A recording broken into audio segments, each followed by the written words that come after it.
The Story of Aku Shika. The village of Tanu was nestled in a fertile valley surrounded by lush green hills. It was a place where the sun shone warmly during the day and the moonlight bathed their land at night, creating an ethereal glow that seemed almost magical. The villagers lived simple lives, sustained by farming, weaving, and trading.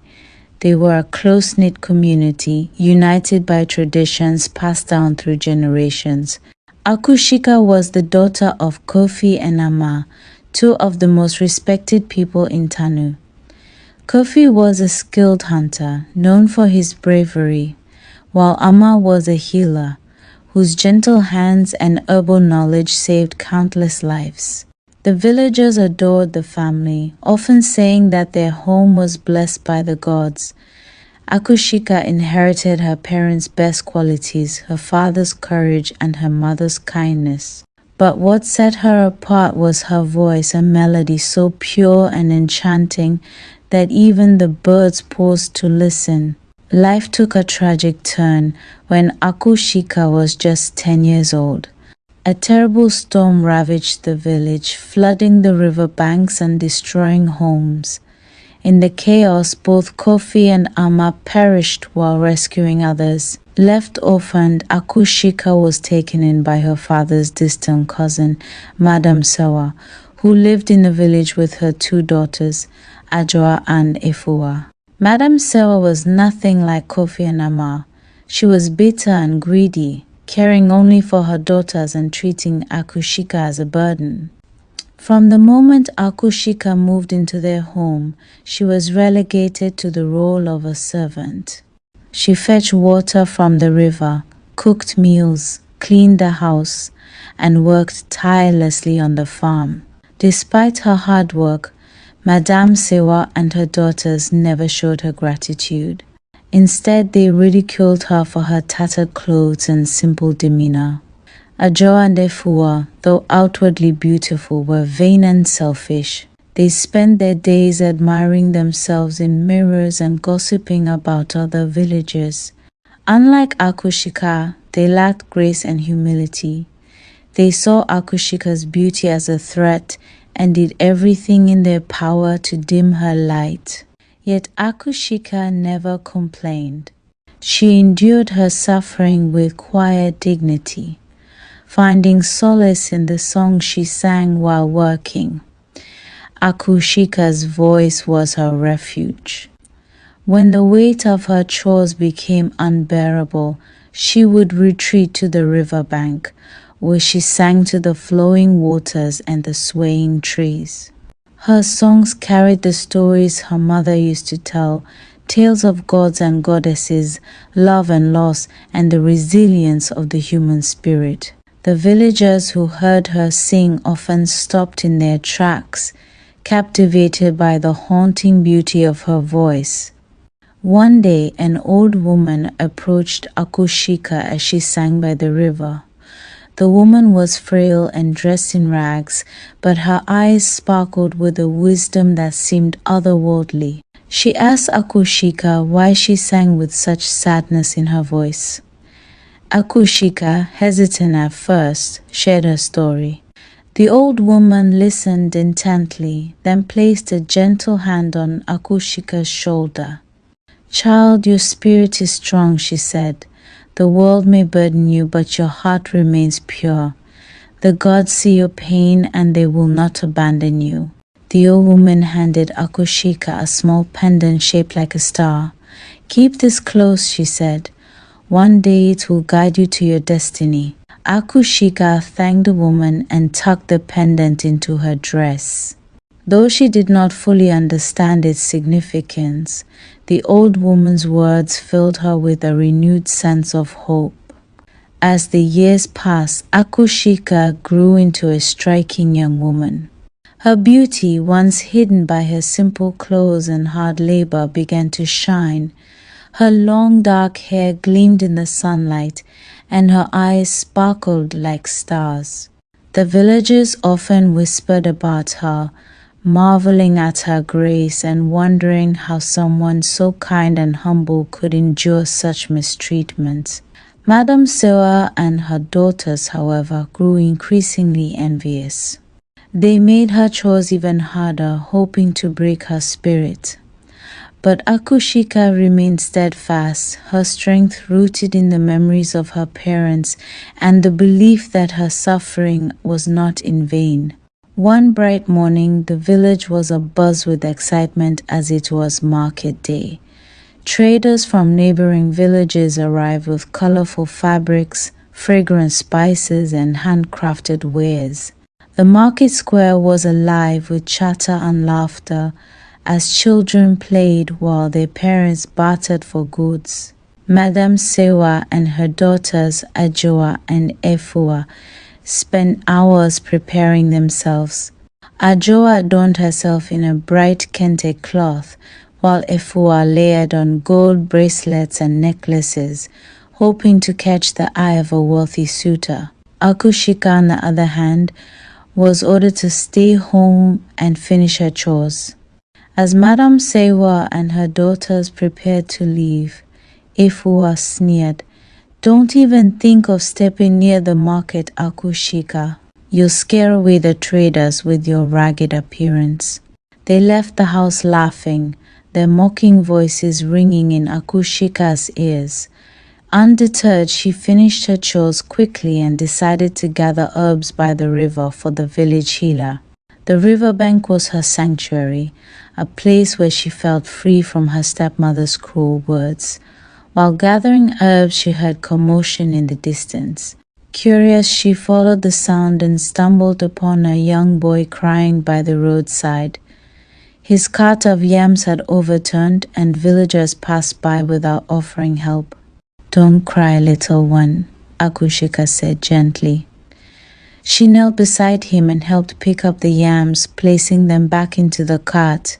The boy looked at her with wide eyes and a grateful smile. "Thank you, sister," he said. "No one else would stop for me." Aku Shika smiled back and replied, "Kindness is free. We should give it whenever we can." Little did she know an older man nearby had observed the scene. Dressed in simple clothes, he appeared to be just another traveler, but his demeanor carried an air of importance. He watched Aku Shika with curiosity, wondering how someone so burdened with hardship could still show such compassion. Later that evening, as Aku Shika returned home, she passed by the village shrine.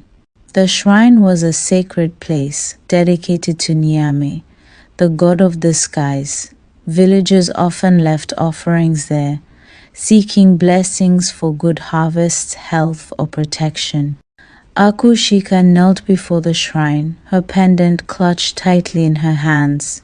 She whispered a prayer, not for herself, but for the villagers who struggled and for her late parents, whose memory she carried in her heart. "Nyame, if you hear me," she murmured, "give me the strength to endure. And if my path is meant to change, guide me to it."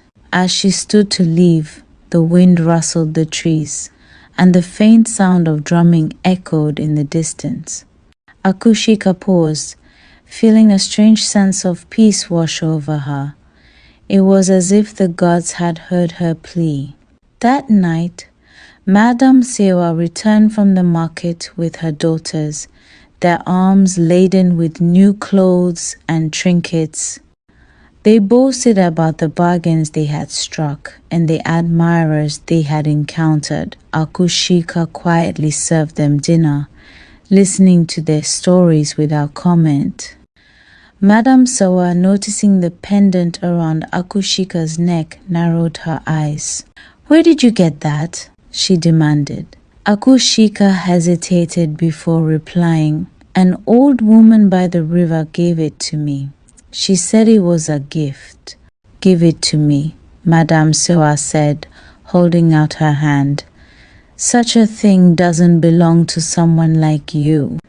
Aku Shika's heart sank, but she shook her head. "I can't, stepmother. It's all I have left of hope. Madame Sewa scowled but dropped the matter, muttering under her breath about Aku Shika's defiance. Ajoa and Efua, however, plotted to take the pendant when Aku Shika was asleep. That night, Aku Shika dreamed of a vast golden palace surrounded by flowing rivers and towering trees. In her dream, she stood in a beautiful gown, her pendant glowing like a star. The same old woman from the river appeared beside her, smiling warmly. "The time will come, Aku Shika," the woman said. "Trust in your heart and your kindness. The gods have not forgotten you." Aku Shika woke with a start, her heart racing. The dream felt so real, as if it was a glimpse of her future. She touched her pendant and whispered a silent prayer of gratitude. The next morning, the village square was alive with excitement as the king's messengers arrived. Dressed in royal attire and carrying a large scroll, they commanded the attention of every man, woman, and child. The sound of a drumbeat echoed through the air as the lead messenger stepped forward. Hear ye, he proclaimed, unrolling the scroll. "By order of His Majesty, King Kwaku of the Golden Lands, a grand festival will be held in 3 days' time to celebrate the prince's return from his studies abroad. All eligible maidens are invited to attend, for the prince seeks a bride." A collective gasp rippled through the crowd, followed by murmurs of excitement. The villagers exchanged eager whispers about the festival and the rare opportunity to visit the royal palace. For many, it was a chance to witness a world beyond their humble homes. Aku Shika, standing at the edge of the crowd, felt her heart flutter. The thought of attending such a grand event seemed like an impossible dream. Yet, deep within her, a small spark of hope flickered. Over the next few days, the village buzzed with activity. Young women scoured the market for fine fabrics to sew new dresses, while others practiced dances they hoped would catch the prince's eye. Tailors worked tirelessly, and the air was filled with the sounds of sewing machines, laughter, and excited chatter. Madame Sewa and her daughters were no exception. Ajoa and Efua spent hours debating which color suited them best and how to style their hair. Madame Sewa hired the best tailor in the village to ensure her daughters' dresses were nothing short of magnificent. Aku Shika, however, was not allowed to join in the preparations. Madame Sewa dismissed the idea outright, saying, "What would someone like you do at the palace? You'd only embarrass us." Despite her stepmother's harsh words, Aku Shika secretly longed to go. At night, she imagined herself dancing at the festival, her voice blending with the music and her heart soaring with joy. But reality always brought her back to her tattered clothes and endless chores. On the morning of the festival, Madame Sewa and her daughters were up before dawn. Ajoa's dress was a vibrant red adorned with golden embroidery, while Efua's was a deep blue with silver accents. Both wore jewelry that sparkled in the sunlight, their confidence radiating as they admired themselves in the mirror. "Aku Shika," Madame Sewa barked. "Make sure the house is spotless before we return, and don't you dare leave this house while we're gone." "Yes, stepmother," Aku Shika replied quietly, lowering her gaze. Ajoa smirked as she passed her. "Try not to dream too much while scrubbing the floors." Efua added with a sneer, "The prince would never look twice at someone like you." Their laughter echoed as they left, leaving Aku Shika alone. She stared at the empty house, her chest tightening with sorrow. Though she tried to distract herself with chores, her heart ached with longing. As the sun began to set, Aku Shika finished her work and sat by the riverbank, her hands clasped around the pendant. tears streamed down her face as she gazed at her reflection in the water. "Why must I always be left behind?" she whispered to no one in particular. "Is this all my life will ever be?" The river's gentle current seemed to shimmer in response, and a soft, melodic voice filled the air. Aku Shika looked up, startled, and saw the old woman she had met before. Her tattered clothes seemed to glow in the moonlight, and her presence radiated warmth and wisdom. "Why do you weep, child?" the woman asked. Aku Shika poured out her heart, speaking of her stepmother's cruelty, her longing to attend the festival, and her dream of a brighter future. The old woman listened patiently, her eyes full of understanding. "Do not despair, Aku Shika," she said. "Your kindness and strength have not gone unnoticed. Tonight, the gods will grant you the chance to show the world who you truly are." The old woman raised her hand, and a soft breeze swirled around Aku Shika. She felt a strange warmth envelop her as her tattered clothes transformed into a gown of shimmering gold, adorned with pearls that sparkled like stars.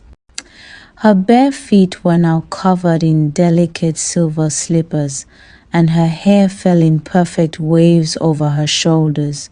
Aku Shika gasped, touching the fabric of her gown in disbelief. "Is this real?" the old woman smiled. "Real and yours for tonight. But remember, you must return before the first cock crows, for the magic will fade at dawn." Aku Shika nodded, overwhelmed with gratitude. "Thank you. Thank you so much." The old woman stepped aside, revealing a carriage made of carved wood and drawn by 2 white horses. "Go, child. Your destiny awaits." With trembling hands, Aku Shika climbed into the carriage. As it began to move, she looked back at the old woman, who waved with a knowing smile before disappearing into the shadows. As the carriage rolled through the village and toward the palace, Aku Shika's heart pounded with a mix of excitement and fear. The road was lined with lanterns that cast a warm glow, guiding her toward the grand gates of the royal palace. She gazed out of the window, marveling at the sight of towering walls adorned with intricate carvings of ancestral stories. The gates opened, revealing a courtyard filled with a dazzling crowd. Women in colorful gowns mingled with men in richly embroidered robes.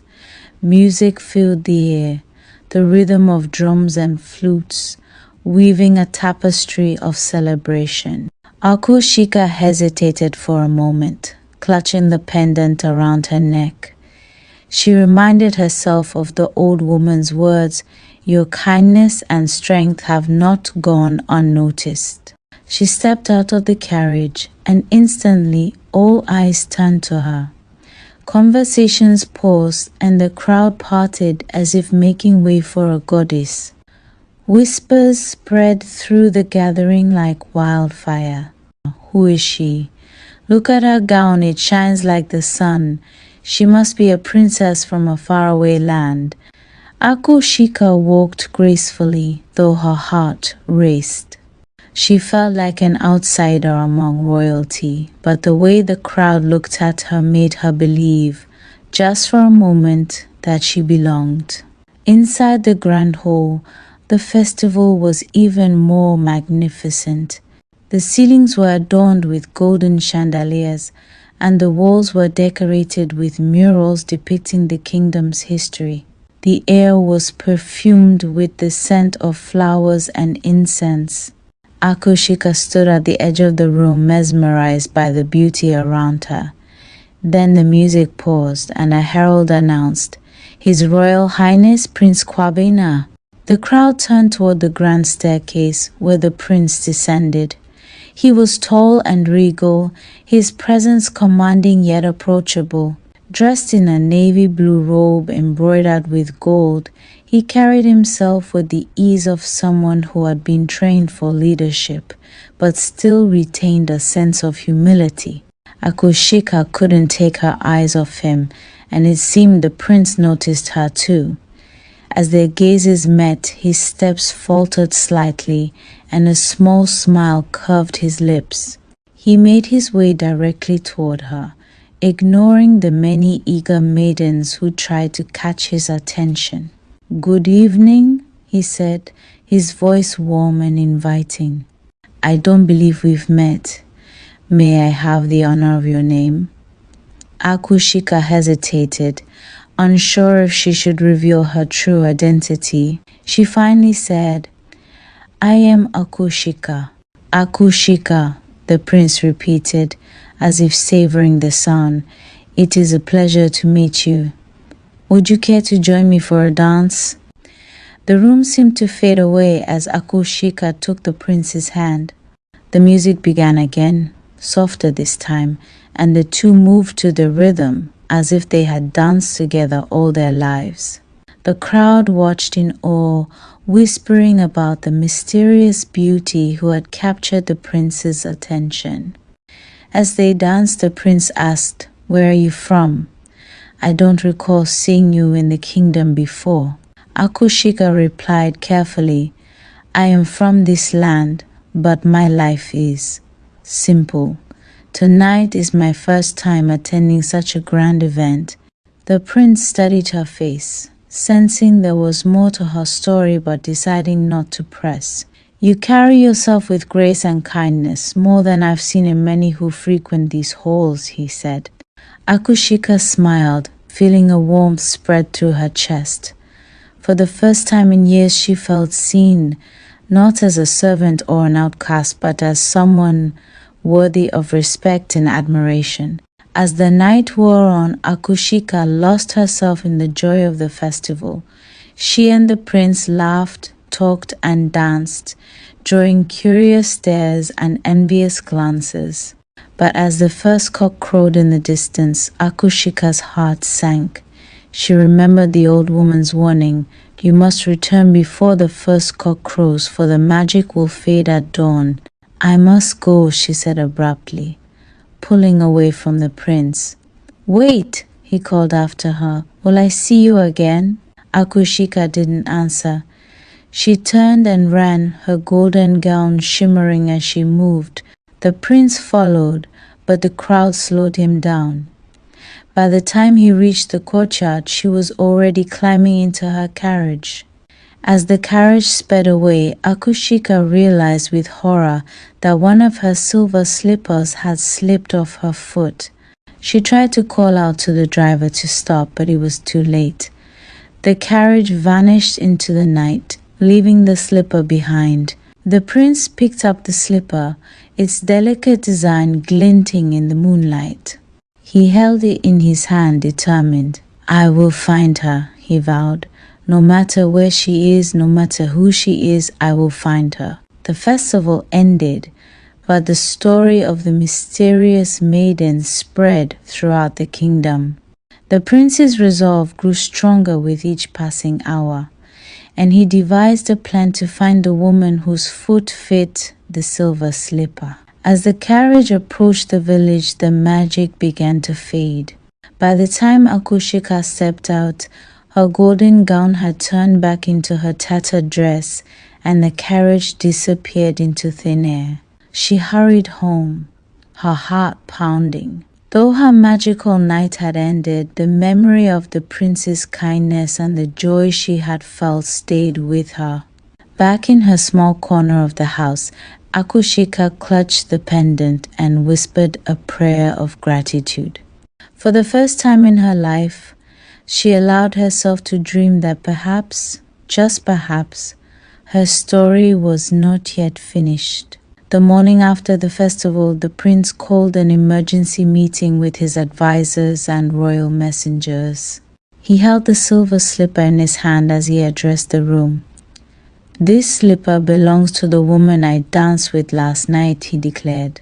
"She has captured my heart and I will marry her. But first we must find her." One of the older advisors stepped forward, concern etched on his face. "Your Highness, how will you identify her?" Hundreds of maidens attended the festival.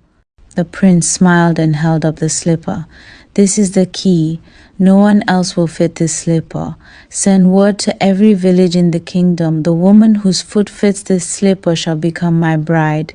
The messengers bowed and departed immediately, traveling far and wide to spread the prince's proclamation. The news spread like wildfire, and every maiden in the kingdom eagerly awaited the chance to try on the slipper.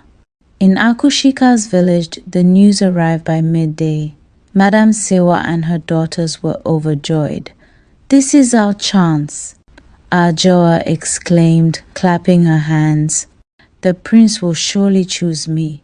"No, it will be me," Efua argued, tossing her hair. "I have the most delicate feet in the family." "Enough," Madame Sewa snapped, silencing them. "Either one of you would make a fine queen, but we must be prepared. Aku Shika must stay out of sight.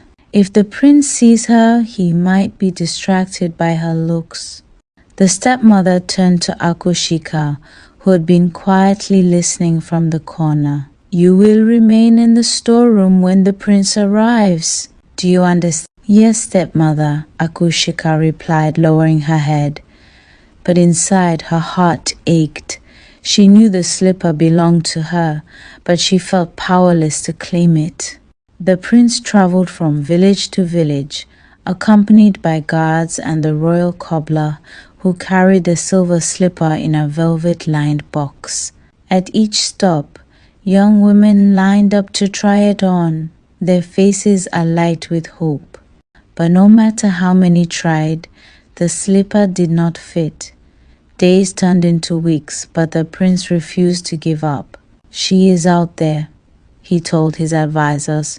"I will not rest until I find her." The prince's determination inspired his people, and the story of his search became a tale of devotion and love. Even those who had no chance of fitting the slipper admired his resolve and wished him success. At last, the prince's journey brought him to Tanu. The villagers gathered in the square, buzzing with excitement. Ajoa and Efua were at the front of the line, their dresses newly pressed and their faces painted with hopeful smiles. Madame Sewa hovered nearby, whispering encouragement to her daughters. Aku Shika watched from the small window of the storeroom, her heart pounding. She could see the prince's noble bearing and the kindness in his eyes as he greeted the villagers. She longed to step forward, but fear held her back. Ajo was the first to try on the slipper. She forced her foot into it, wincing as she struggled to make it fit. The royal cobbler shook his head. "It's too small." Next came Efua, who was equally determined. She pushed and twisted, but the result was the same. The cobbler declared, "This slipper does not belong to you." Madame Sewa's face darkened, but she quickly composed herself. "Perhaps there has been a mistake, Your Highness. My daughters are the finest maidens in the village." The prince frowned slightly. "Is there anyone else here who has not tried the slipper?" Before Madame Sewa could speak, a small voice interrupted. "There is one more, Your Highness." The crowd turned to see the young boy Aku Shika had helped on market day. He stepped forward and pointed toward the house. "There's a girl in there. She helped me when no one else would. She should try the slipper." The prince's eyes lit up with curiosity. "Bring her forward," Madame Sewa protested. "She is only a servant, Your Highness. She is unworthy." The prince raised a hand, silencing her. "Let her come." Two guards entered the house and found Aku Shika in the storeroom. She hesitated, fear gripping her, but the memory of the old woman's words gave her strength. She stood and allowed the guards to lead her to the square. The crowd gasped as Aku Shika emerged. Though she wore simple clothes, her beauty was undeniable. The prince stepped forward, his eyes filled with recognition. "It's you," he said softly. "The woman from the festival." Aku Shika nodded, her voice trembling. "Yes, Your Highness." The cobbler knelt before her and presented the slipper. Aku Shika slipped her foot into it and it fit perfectly. The crowd erupted in cheers, but Madame Sewa and her daughters were speechless with shock. The prince turned to Aku Shika. "Why did you hide yourself?" Tears welled in her eyes as she explained her life of servitude and how she had been forbidden to come forward. The prince listened intently, his admiration for her growing with every word. "You have endured so much," he said, "but your kindness and strength have brought you here. Will you do me the honor of becoming my bride?" Aku Shika's heart soared. "Yes, Your Highness," she replied, her voice steady. The prince turned to Madame Sewa. "Your treatment of this woman was cruel and unjust. You and your daughters will leave this village and never harm her again." Madame Sewa and her daughters begged for mercy, but the prince was firm.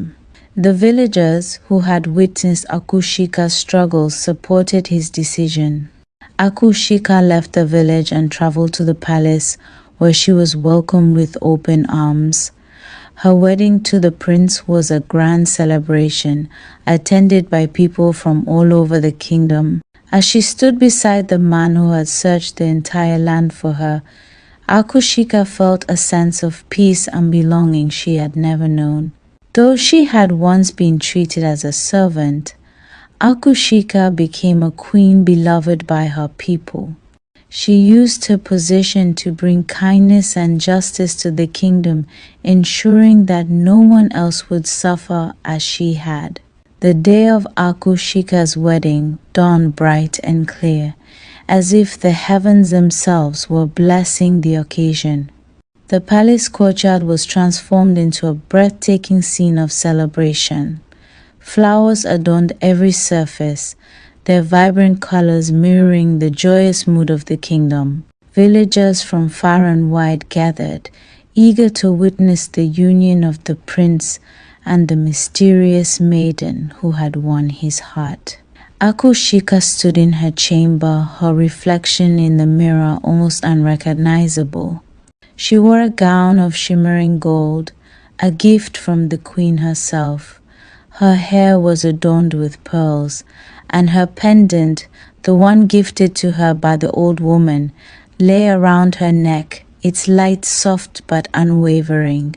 It reminded her of her journey, her trials, and the hope that had carried her through. The ceremony was held in the grand hall, where the royal family, nobles, and villagers came together to celebrate. As Aku Shika walked down the aisle, escorted by the village elder who had cared for her parents' shrine, the crowd rose to their feet. Their applause and cheers filled the air, but Aku Shika's eyes were only on the prince. His smile, warm and genuine, calmed her nerves and filled her heart with joy. The king himself officiated the ceremony, his voice resonating with pride as he welcomed Aku Shika into the royal family. This union, he declared, is not only a celebration of love, but a testament to the power of kindness, resilience, and destiny. When the prince and Aku Shika exchanged vows, their words were simple yet heartfelt. The crowd erupted in celebration as they were pronounced husband and wife, and the festivities that followed were unmatched in the kingdom's history. As queen, Aku Shika embraced her responsibilities with grace and compassion. Her experiences as an orphan and servant shaped her vision for the kingdom. She worked closely with the prince to improve the lives of the less fortunate, ensuring that every child had access to education and every family had the means to thrive. Aku Shika also initiated a program to help widows and orphans, inspired by her own struggles. She visited villages regularly, listening to the concerns of the people and addressing their needs. Her humility and dedication earned her the love and respect of the kingdom. Her golden voice, which had once comforted her in solitude, now became a symbol of unity. On special occasions, she sang for the people, her songs telling stories of hope, perseverance, and love. The villagers often said that her voice could heal hearts and bring peace to troubled souls. Under the reign of Prince Kwabena and Queen Aku Shika, the kingdom flourished. Trade expanded, the arts thrived, and the people lived in harmony. The palace became a beacon of hope, its gates always open to those in need. The story of Aku Shika spread far and wide, becoming a cherished tale told to children across the land. It was said that her pendant, still glowing softly, was a gift from the gods, a reminder that even the smallest light could guide someone through the darkest times. Madame Sewa and her daughters were exiled to a remote village where they lived a life of simplicity, far from the luxuries they had once enjoyed. Over time, they came to regret their cruelty toward Aku Shika. Though they never regained their former status, they found solace in reflection and humility. Aku Shika, ever kind-hearted, ensured that they were provided with basic necessities. Forgiveness, she often said, is a gift we give to ourselves. Years passed, and Aku Shika's name became synonymous with kindness and resilience. Her children, raised with the same values, grew into wise and compassionate leaders. They carried forward her legacy, ensuring that the kingdom remained a place where kindness and justice reigned. One day, as Aku Shika walked along the riverbank where she had once sung in solitude, she felt a familiar presence. The old woman appeared once more, her eyes twinkling with pride. "You have fulfilled your destiny, child," she said. "The gods are pleased." Aku Shika bowed her head. "It was your guidance that brought me here. Thank you." The old woman smiled. "Your own heart brought you here, Aku Shika. Never forget that." With those words, the woman vanished, leaving behind a sense of peace and gratitude. The story of Aku Shika became a legend, told around firesides and in classrooms. It was a story of hope for the downtrodden, a reminder that courage and kindness could overcome even the greatest of trials. And though generations passed, the memory of the queen with the golden voice remained alive in the hearts of the people. If you enjoyed this story, don't forget to like, share, and subscribe to my channel for more incredible tales from around the world. Whether it's stories of courage, love, or life lessons, we'll continue exploring narratives that touch the heart and inspire the soul. Thank you for watching, and until next time, remember, every story has the power to change the world, one listener at a time. See you in the next video.